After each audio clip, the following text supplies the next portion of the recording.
2월 19일 월요일 말씀 산책 시간에 오신 여러분들 주님의 이름으로 축복하고 환영합니다. 오늘 우리에게 허락하신 하나님의 말씀 마가복음 15장 16절에서 23절의 말씀, 마가복음 15장 16절에서 23절의 말씀 우리 함께 읽도록 하겠습니다. 제가 대신하여 봉독해 올립니다. 군인들이 예수를 끌고 브라이도리온이라는 뜰 안으로 들어가서 온 군대를 모으고 예수에게 자색옷을 입히고 가시관을 엮어 씌우고 경례하여 이르되 유대인의 왕이여 표가 날지어다 하고 갈대로 그의 머리를 치며 침을 뱉으며 불어 절하더라. 희롱을 다한 후에 자색옷을 벗기고 도로 그의 옷을 입히고 십자가에 못 박으려고 끌고 나가니라. 마침 알렉산더와 루포의 아버지인 구레네 사람 시몬이 시골로부터 와서 지나가는데 그들이 그를 억지로 같이 가게 하여 예수의 십자가를 지우고 예수를 끌고 골고다라 하는 곳, 번역하면 헤브레 곧에 이르러 몰약을 탄 포도주를 주었으나 예수께서 받지 아니하시니라. 아멘. 살아계신 하나님의 말씀입니다. 그가 무슨 악한 일을 하였느냐고 물어보았던 총독 빌라도는 예수님이 아무런 죄가 없다는 사실을 알고 있었습니다. 하지만 성난 군중들이 더 큰 소리로 예수를 십자가에 못 박으라고 외치는 그 소리에 끝내 굴복하고 예수님의 십자가의 처형을 허락합니다. 그리고 오늘 함께 읽은 말씀은 로마 군인들에게 고문과 조롱을 당하신 예수님께서 십자가를 지고 십자가가 세워질 그 골고다의 언덕으로 가는 길에서 일어난 일들에 대해서 묘사해주고 있습니다. 그런데 예수를 십자가에 못 박으라고 빌라도에게 그렇게 외쳤던 그 군중 때부터 이제 예수님께서 십자가에서 숨지시는 그 순간까지 그곳에는 온통 자신들이 지금 무슨 일을 하고 있는지조차도 모르는 사람들로 그곳에서는 그렇게 있었습니다. 오늘은 그 중에서도 가장 특별했던 한 사람, 이제 21절에서 나오고 있는 고레네 사람 시몬에 대해서 함께 말씀을 나누고 깊게 묵상을 해보기를 원합니다. 예수님께서 골고다 언덕으로 걸어가시던 그 모습이 성경에는 자세하게 묘사가 되고 있지 않습니다. 그래서 우리는 예수님께서 그 길을 얼마나 힘들게 힘겹게 가셨는지를 정확하게 알 수는 없습니다. 다만 우리가 힘드셨을 것이라고 짐작하게 하는 인물이 한 명 등장하는데 그가 바로 구레네 사람 시몬이었습니다. 요한복음을 제외하고 마태, 마가, 누가복음에서 공통적으로 등장하고 있는 이 구레네 사람 시몬이 만약 예수님의 십자가를 대신 지고 가지 않았다면 밤새도록 채찍질과 고문을 받은 예수님은 어쩌면 끝내 십자가를 골고다까지 가지고 가기도 전에 숨을 거두셨을지도 모릅니다. 그만큼 예수님은 육체적인 고통으로 인해 힘겨워하고 있었습니다. 오늘 보면 16절부터 보면 예수님은 총독의 관저였던 브라이도리온에서 진 고문과 조롱을 받으신 후에 십자가를 지고 골고다로 가기 시작했습니다. 근데 여러분, 그 브라이도리온에서 골고다 언덕까지 거리가 얼마나 되는지 여러분 혹시 아시나요? 많은 신학자들과 지리학자들은 그 거리가 1km도 안 되는 거리였다고 말합니다. 5마일도 안 되는 거리였습니다. 생각보다 너무나 짧은 거리이지 않습니까? 1km 정도의 거리라면 사람들이 보통 걷는 속도로 걸어도 20분에서 30분이면 충분히 갈 수 있는 그런 거리였습니다. 그런데 예수님은 그 길을 끝내지 못하실 정도로 심한 고문과 그런 조롱을 당한 상태였습니다. 잠도 자지 못하셨던 상황이었죠. 밤새 채찍질과 고문을 당하신 예수님을 넘겨받은 군인들은 빌라도가 예수님에게 신문할 때 네가 유대인의 왕이냐고 그렇게 질문을 했던 거 기억나시죠? 그때 그렇다라고 한 예수님의 대답을 기억하면서 예수님을 가짜 왕으로 조롱하기 위해서 잠시 왕을 뜻하는 자주색 옷을 입힙니다. 그리고 머리에는 가시로 만든 왕관을 씌워준 후에 경례를 하면서 유대인의 왕이여 평안할지어다라고 조롱을 하였습니다. 그리고 갈대로 예수님의 머리를 치며 침을 뱉으며 울어서 절을 하는 척을 합니다. 얼마나 치욕적인 장면입니까? 그렇게 장난스럽게 예수님을 희롱한 후에 자색 옷을 도로 벗겨버립니다. 그리고 다시 원래 입던 옷을 입히고는 십자가를 지고 지금 걸어가게 하셨습니다. 그렇게 힘겨운 시간을 보내셨기 때문에 예수님은 결국 십자가를 어깨에 메고 1km도 되지 않는 그 거리조차를 걷지 못하시고 자리에 주저앉으셨던 것입니다. 그래서 구레네 사람 시몬이 예수님을 대신하여 십자가를 지고 가게 된 것이죠. 그런데 자세히 살펴보면 그가 애당초 예수님이 지고 가던 그 십자가를 대신 지고 갈 마음이 1도 없었던 사람이었다는 것을 우리가 발견할 수 있습니다. 그도 역시 오랜 여정으로 인해 매우 피곤하고 지쳐있는 상태였기 때문이었습니다. 6월절을 맞이하여서 그는 구레네를 떠나서 가족들과 함께 예루살렘에 방문을 하려고 지금 들어온 상황이었습니다. 구레네라는 지역은 아프리카 북쪽 연안의 도시 중에 한 시골 동네로 추정을 하고 있습니다. 오늘날로 말하면 이집트보다도 더 서쪽에 있었던 리비아의 수도 근처였을 것이라고 학자들은 입을 모아서 말합니다. 그러니까 거리상으로만 봐도 대략 1000km 정도가 떨어진 곳에서 지금 가족들과 함께 예루살렘에 방문을 하고 있는 것입니다.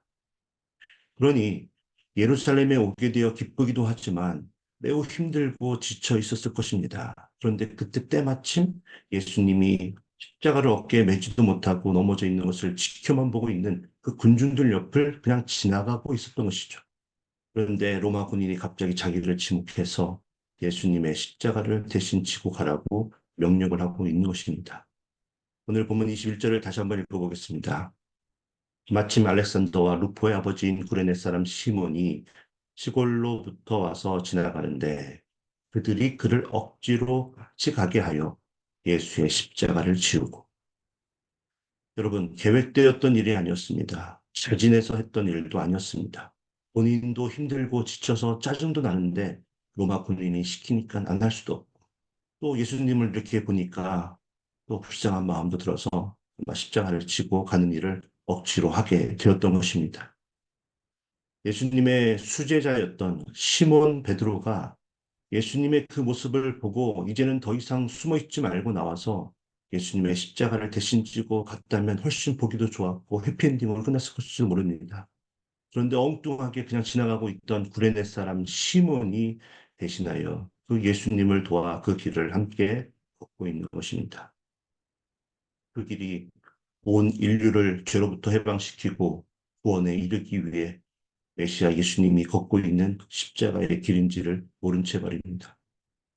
하나님의 온 인류를 향한 그 구원 사역을 완성하도록 돕는 영광 중에 영광의 길인지를 모른 채 그는 그냥 그 길을 억지로 걸었습니다. 오늘 본문 15장 21절을 보면 구레네 사람 시몬을 소개하고 있는데 조금 이상한 점이 있습니다. 그건 바로 유대인들의 관습에 따르면 대부분 누군가를 소개할 때 그는 누구의 아들이다, 그는 누구의 손자이고 누구의 증손자다라고 소개하는 것이 일반적입니다. 그러니까 조상이 누구인지를 굉장히 중요하게 생각한다는 것입니다. 그런데 21절을 보면 거꾸로 시몬은 아들이 먼저 소개가 되고 시몬은 그들의 아버지라고 소개가 되고 있는 것을 우리가 발견할 수 있습니다. 21절 앞부분만 다시 한번 읽어보겠습니다. 마침 알렉산더와 루포의 아버지인 구레네 사람 시몬이 마가복음이 기록이 되어진 그 시점에서 마가복음을 읽게 될 그 독자들의 입장에서는 억지로 십자가를 지고 갔던 구레네 사람 시몬보다 현재는 그들의 아들이 더 이름이 알려져 있었다라는 것입니다. 그래서 독자들이 예수님의 십자가를 대신 지고 간 사람이 자신들이 잘 알고 있었던 루포의 아버지였다라는 사실을 지금 알게 하고 싶었던 것이죠. 그럼 루포가 누구일까요? 성경에는 루포가 마가복음 외에 단 한 차례 언급이 되고 있는데 바로 로마서 16장에서 나오고 있습니다. 사도 바울은 로마서 16장을 통해서 로마에 있는 교인들에게 편지로 누가 우리의 진정한 동역자이고 누가 정말로 하나님이 인정하시는 참된 그리스도인지를 알려주면서 그들에게 감사를 해야 한다고 편지를 쓰고 있었습니다. 네, 13절을 보면 주 안에서 택하심을 입은 루포와 그의 어머니에게 문안하라. 그의 어머니는 곧 내 어머니니라 라는 구절이 있습니다. 여기에서 어머니가 누구입니까? 바로 시몬의 아내이고 루포의 어머니인 것이죠. 사도 바울은 구레네 사람 시몬의 아들 루포를 주 안에서 택하심을 받은 사람이라고 말하고 루포의 어머니는 곧 나의 어머니라고 편지에 쓰면서 로마에 있는 교인들에게 감사를 해야 한다고 진정한 그리스도인이라고 지금 전하고 있는 것입니다. 비록 남편이자 아버지였던 그가 우연히 로마 군인의 명령 때문에 예수님의 십자가를 어깨에 대신 메었지만 그것을 어머니와 아들인 루포가 그것을 분명히 보았고 너무나 선명하게 기억을 하게 되었던 것입니다. 그리고 유월절을 다 지내고 나서 다시 집으로 돌아가려고 길을 나서고 있는데 그들은 예수님이 다시 살아나셨다라는 이야기를 듣게 되었을 것입니다. 그리고 그가 우리를 구한 메시아였다는 사실을 알게 되었던 것입니다. 여러분, 그들이 받았을 그 충격을 한번 상상해 보시기 바랍니다. 그들은 감당할 수 없는 그 감격으로 인해서 굉장히 크게 기뻐하였을 것입니다. 그때는 왜 로마 군인들이 이 사람을 이 지경이 되도록 고문하고 채찍질하고 조롱하고 있는지 몰랐는데, 그때는 왜 사람들이 이 사람에게 구원자라면, 그러면 정말로 스스로 구원하고 십자가에서 내려와 보라고 그렇게 조롱하고 모욕을 주었는지 몰랐는데, 지금은 그가 온 인류를 구원하기 위해 이 땅에 오신 하나님의 아들 예수 그리스도라는 사실을 알게 되었고, 또 그래서 그 십자가의 길을 걸으셔야만 했던 것을 알게 되었을 때, 더욱이 그 영광의 길, 십자가의 길을 함께 걸었다는 사실을 그가 알게 되었을 때, 그 가족이 알게 되었을 때 느꼈을 그 감격을 우리가 어떻게 상상할 수 있을까요? 그렇게 하나님께서는 시몬과 그의 가족들을 택하신 사람들을 변화시켰고, 초대교회의 그 어려운 상황 가운데서도 산증인이 되었던 그 아들 루포를 하나님께서 귀하게 사용하시고 그 가정을 축복하셨다라는 것입니다.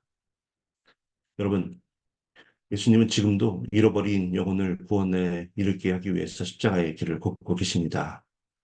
그런데 그 길을 걷는 것이 힘드시기 때문에 우리를 부르시는 것이 아니라는 사실을 우리는 반드시 명심해야 합니다. 하나님은 복음이 땅끝까지 전파되는 것에 또 주님의 몸된 교회가 세워지는 것에 능력이 없으시거나 힘드셔서 우리를 부르고 계시는 것이 아니라는 것입니다. 우리가 그 일에 동참하여 기쁨 가운데 하나님께 쓰임받는 복된 삶을 살 수 있게 하시려고 우리를 부르고 계시다는 사실을 우리들 오늘 함께 생각해 보기를 원합니다. 참으로 안타까운 점이 무엇인지 아십니까? 우리 교회의 주부를 보면 교사가 필요합니다. 찬양팀이 필요합니다. 신규팀이 필요합니다. 여러 부서에서 일할 일꾼들이 필요하다고 광고를 올리는데 두 달이 지나도 세 달이 지나도 주부에서 그 광고가 내려오지를 않습니다. 하나님의 사랑과 은혜만 받으려고 하고 하나님의 부르심에는 응답을 하지 않습니다. 전에 TV에서 어떤 프로그램에서 보니까 일거리에서 위급한 상황이 발생하면 지금 이때는 그냥 도와주세요라고 외치면 아무도 나서지를 않는다고 합니다. 그렇게 하는 것보다 구체적으로 한 사람을 지목해서 거기 빨간 옷 입고 계신 분 지금 구급차 좀 대신 불러주세요라고 해야 효과가 있다라고 가르쳐 주는 것을 기억이 납니다. 너무나 많은 사람들이 예수님이 밤새 채찍질 맞고 조롱당하고 정말 도저히 다시 일어날 힘이 없어서 주저앉아 있는 예수님의 모습을 다 함께 보고 있었습니다. 그런데 아무도 그 십자가의 길을 선뜻 나서서 함께 걷지를 않았습니다. 로마 군인이 거기 너라고 시몬을 지적했을 때 비로소 시몬이 억지였지만 나와서 그 십자가의 길을 걷게 된 것입니다. 그리고 그의 가족이 큰 축복을 받지 않았습니까?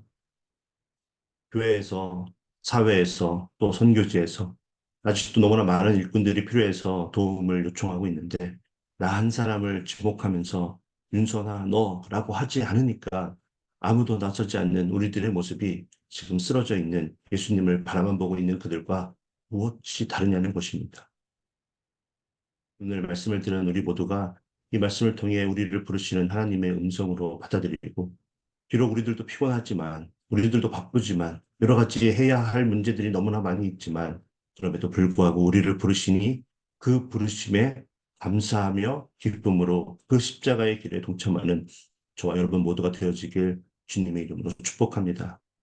그렇게 우리가 그 십자가의 길에 동참하게 될 때에 우리의 가족들이, 자녀들이, 친구들이, 회사 동료들이, 그리고 이웃들이 우리가 그 십자가를 메고 걸어가는 모습을 보고 기억하고 그들 또한 함께 그 십자가의 길, 영광의 길에 동참하게 될 것입니다. 그러한 된 인생을 사는 저와 여러분 모두가 되어지길 주님의 이름으로 다시 한번 간절하게 축복합니다. 함께 기도하겠습니다.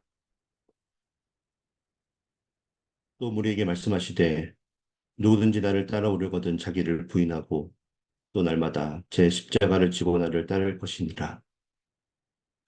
2024년 사순절 기간을 지내고 있는 우리들이 예수님께서 채찍질을 맞으시고 조롱을 당하시고 십자가를 메고 걸으셨던 그 골고다의 길을 깊게 생각하게 하고 그 고통 가운데도 포기하지 않으시고 다시 일어나 그 십자가의 길을 걸으셨던 주님의 그 은혜와 사랑을 기억하며 오늘 우리를 그 십자가의 길로 부르시는 음성을 듣고 억지로가 아니라 기쁨으로 감사함으로 결단하며 나아가는 그 길을 걷게 되는 우리 모두가 되게 하여 주시옵소서.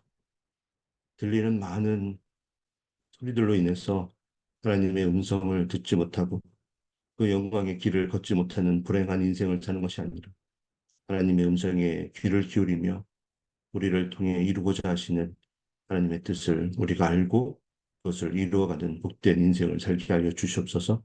지금도 우리의 이름을 정확하게 하시고 함께 걷자고 부르시는 예수님의 이름으로 감사하며 기도하옵나이다. 아멘. 이제 말씀을 생각하며 우리가 하나님의 부르심에 숨는 제자가 아니라 응답하여 그 십자가의 길에서 주님과 동행하는 참된 제자의 인생을 살게 해달라고 우리가 함께 기도하기를 원합니다.